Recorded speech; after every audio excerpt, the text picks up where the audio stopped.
So as a consequence, we sort of worked underneath the NASA radar in this area, working on this debris impact mitigation with aeronautics, completely unbeknownst to the people in the space program.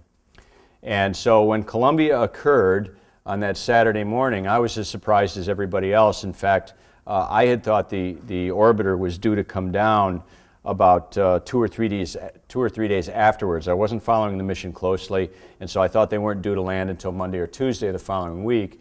And so I got a call in the morning from one of my NASA counterparts, and he said, "Turn on the TV, something's gone wrong." And I immediately thought there was something wrong with station. And then, as we all know, the story unfolded the rest of the day, and we found out what it was.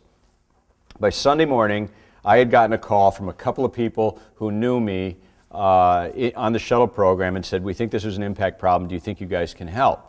And so myself and the group that I worked with, and I was just a computer analyst. I didn't have any significant position at the time. We just worked as a team of guys. There was about a half a dozen of us. Half of us were testing, half of us were doing analysis. And they said, "Do you think you guys can help? Because we don't know anything about what happened, but we're pretty sure it was an impact problem that caused this."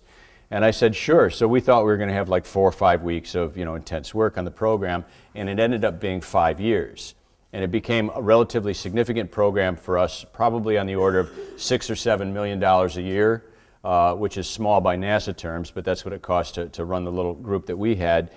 And basically, because there was nobody who was able to be available as a team lead, I sort of naturally migrated into that position by default. It just sort of happened. It was never by plan, and actually it was never, there was not a promotion or anything associated with it. So for the next 5 years, I was the technical team lead. I ceased doing high-level analysis, and we turned that over to a lot of other people who were in the younger groups at work.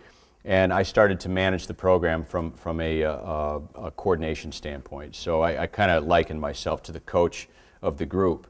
And so you're going to see basically in this talk here in a couple of moments the fruits of that 5-year effort, of which the 6 months in the very beginning was dedicated to the Columbia accident investigation. As I said, we all thought we were just going to be involved for a couple of weeks, and it ended up being a very extensive effort that went on for many years.